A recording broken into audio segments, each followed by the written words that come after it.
आप देख रहे हैं इंडिया पब्लिक खबर और मैं हूं आपके साथ आकांक्षा।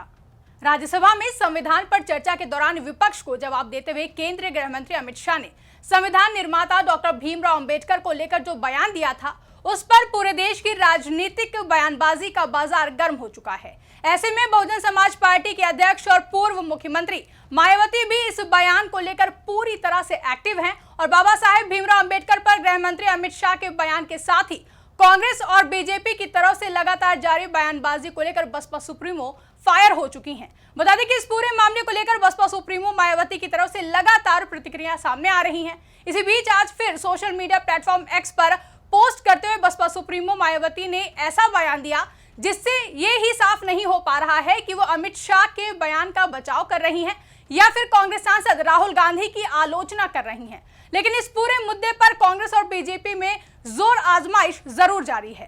दरअसल राज्यसभा में केंद्रीय गृह मंत्री अमित शाह के बाबा साहेब भीमराव अंबेडकर पर दिए गए बयान को लेकर सियासत थमने का नाम नहीं ले रही है। कांग्रेस और बीजेपी इस मामले को लेकर एक दूसरे पर आरोप लगा रही है। इसी बीच अब उत्तर प्रदेश की पूर्व मुख्यमंत्री और बसपा सुप्रीमो मायावती ने बयान देते हुए कांग्रेस और बीजेपी को एक ही थाली के चट्टे बट्टे कह दिया है। वहीं केंद्रीय गृह मंत्री अमित शाह के बयान पर पूरे देश में बवाल मचा हुआ है और शाह के इस बयान से भारतीय जनता पार्टी बुरी तरीके से घिरती हुई नजर आ रही है। हर राज्य में, चाहे वो बीजेपी शासित राज्य हो या गैर बीजेपी शासित राज्य हो, हर जगह केंद्रीय गृह मंत्री अमित शाह के इस बयान का पुरजोर विरोध हो रहा है। विपक्ष का कहना है कि गृह मंत्री शाह को अपने बयान पर माफी मांगनी चाहिए और बीजेपी आलाकमान को गृह मंत्री अमित शाह को उनके पद से बर्खास्त कर देना चाहिए।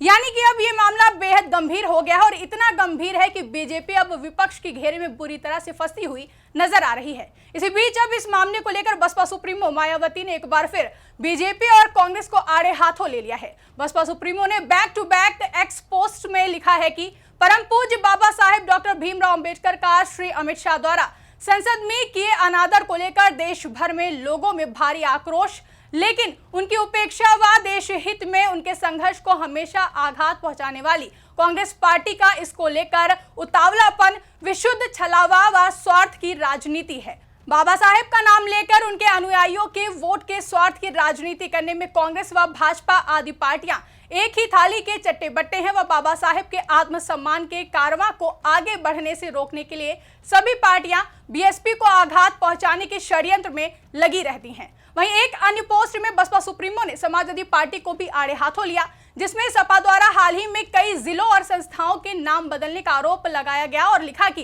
वास्तव में बाबा साहेब सहित बहुजन समाज में जन्मे महान संतों, गुरुओं, महापुरुषों को भरपूर आदर सम्मान केवल बीएसपी की सरकार में ही मिल पाया, जो इन जातिवादी पार्टियों को हजम नहीं है।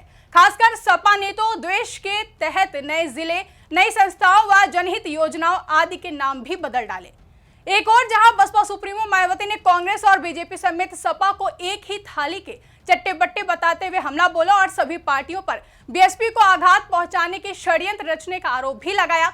तो वही मीडिया से बात करते हुए आजाद समाज पार्टी के मुखिया और नगीना सांसद चंद्रशेखर आजाद भी बसपा सुप्रीमो मायावती के साथ सहमति जताते हुए नजर आ रहे हैं। दरअसल जिस तरह से लगातार पिछले कई दिनों से बाबा साहेब पर पहले केंद्रीय गृह मंत्री अमित शाह के बयान और फिर बाबा साहेब अंबेडकर के नाम पर कांग्रेस और बीजेपी की तरफ से जो बयानबाजी की जा रही है उस पर हो रही सियासत को लेकर बीजेपी और कांग्रेस पर निशाना साधते हुए नगीना सांसद चंद्रशेखर आजाद ने कहा कि जिस तरह से कार्य कांग्रेस सरकार में हुए और जिस तरह के सारे कार्य भारतीय जनता पार्टी की सरकार कर रही है, हम लोग उन पर आकलन कर सकते हैं। लोग समझदार हैं, लोगों को पता है कि कौन बाबा साहेब भीमराव अंबेडकर से कितना प्यार करता है। कोई नाम के लिए करता है, कोई काम के लिए करता है, तो कोई राजनीतिक स्वार्थ के लिए करता है। मैं तो फिर स्पष्ट करता हूं कि आज अगर बाबा साहेब भीमराव अंबेडकर का नाम लिया जा रहा है तो उसके पीछे एक बड़ा राजनीतिक कारण ये भी है कि उनको, यानी कि बाबा साहेब भीमराव अंबेडकर को मानने वाले लोग बहुत हैं और उनके पास वोट है। ये वोट की शक्ति है जो बाबा साहेब अंबेडकर ने दी थी, जिसके कारण उनका नाम लिया जा रहा है। मगर दशकों तक उनको नकारा गया, उनके कार्यों को नकारा गया, उनकी जो क्षमता थी, उनका जो योगदान था उसे सराहा नहीं गया। ये भी एक सच है। यही नहीं, हाल ही में केंद्रीय गृह मंत्री अमित शाह के बयान पर बसपा सुप्रीमो मायावती ने पलटवार करते हुए बीजेपी और कांग्रेस पर बाबा साहेब अंबेडकर का नाम लेकर अपनी राजनीतिक रोटियां सेकने का आरोप लगाते हुए एक्स पर पोस्ट करते हुए लिखा था कि कांग्रेस व बीजेपी एंड कंपनी के लोगों को बाबा साहेब डॉक्टर भीमराव अंबेडकर की आड़ में अपनी राजनीतिक रोटियां सेकने की बजाय इनका पूरा आदर सम्मान करना चाहिए। इन पार्टियों के लिए इनके जो भी भगवान हैं उनसे पार्टी को कोई ऐतराज नहीं है।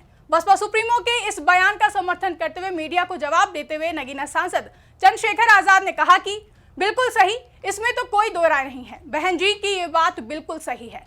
इस दौरान बीजेपी और कांग्रेस पर निशाना साधते हुए नगीना सांसद ने कहा कि आप देख लीजिए, जितना अवसर इनको मिला है, किसी को 40-50 साल अवसर मिला है तो किसी को 10 से 12 साल और उससे पहले भी 5 साल मौका मिला। उसमें कितना काम उन्होंने दलितों, पिछड़ों और आदिवासियों के लिए किया है। बाबा साहेब के नाम पर कितनी यूनिवर्सिटीज बनाई गई हैं।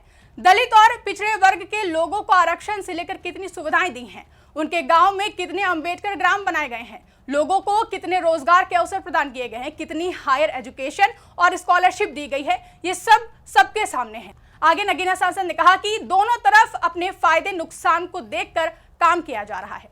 आपको बता दें कि केंद्रीय गृह मंत्री अमित शाह के किस बयान को लेकर आखिर पूरा विपक्ष केंद्रीय गृह मंत्री अमित शाह और बीजेपी पर हमलावर है। तो असल में संसद में चल रहे शीतकालीन सत्र में केंद्रीय गृह मंत्री अमित शाह ने बीते मंगलवार को राज्यसभा में संविधान पर चर्चा में हिस्सा लिया था और विपक्ष को जवाब देने के दौरान उन्होंने डॉक्टर भीमराव अंबेडकर पर एक बयान दिया, जिसको लेकर विपक्ष ने हल्ला बोल दिया। दरअसल उस बयान में गृह मंत्री अमित शाह ने कहा था कि अभी एक फैशन हो गया है, अंबेडकर अंबेडकर अंबेडकर। इतना नाम अगर भगवान का लेते तो 7 जन्मों तक स्वर्ग मिल जाता।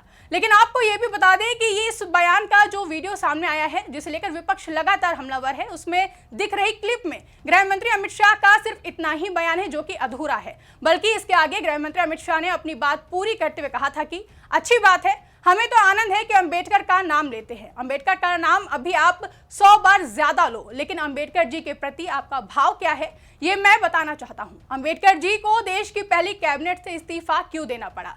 अंबेडकर जी ने कई बार कहा कि अनुसूचित जातियों और जनजातियों से हुए व्यवहार से मैं असंतुष्ट हूं, सरकार की विदेश नीति से मैं असहमत हूं और आर्टिकल 370 से मैं असहमत हूं। इसलिए वो कैबिनेट छोड़ना चाहते थे। उन्हें आश्वासन दिया गया, लेकिन वो पूरा नहीं किया गया। लगातार दरकिनार किए जाने से उन्होंने कैबिनेट से इस्तीफा दे दिया था। केंद्रीय गृह मंत्री अमित शाह के आधे बयान को लेकर विपक्ष उसी दिन से गृह मंत्री शाह और बीजेपी पर हमलावर है। तो वहीं इस बयान को लेकर पिछले कई दिनों से छिड़े इस हंगामे को लेकर बसपा सुप्रीमो मायावती भी पहले से ही काफी मुखर रही हैं। पहले भी बसपा सुप्रीमो ने गृह मंत्री अमित शाह के बयान की निंदा करते हुए कहा था कि अमित शाह द्वारा संसद में दलित व अन्य उपेक्षित वर्गों के मसीहा बाबा साहेब डॉक्टर भीमराव अंबेडकर के बारे में जिन शब्दों का इस्तेमाल किया गया है, उससे इन वर्गों की भावनाओं को गहरी ठेस पहुंची है। ऐसे में उन शब्दों को वापस लेकर उनको पश्चाताप करना भी जरूरी है। तो वहीं बीते कल तो बसपा सुप्रीमो ने अमित शाह के बयान को लेकर के माफी न मांगने की वजह से उन्होंने एक बड़ी घोषणा भी कर दी थी, जिसमें बसपा सुप्रीमो ने अपनी इस मांग के समर्थन में 24 दिसंबर को देशव्यापी आंदोलन करने का फैसला लिया है और उस दिन देश के सभी जिला मुख्यालयों पर पूर्णतः शांतिपूर्ण धरना प्रदर्शन किए जाने का ऐलान भी कर दिया है।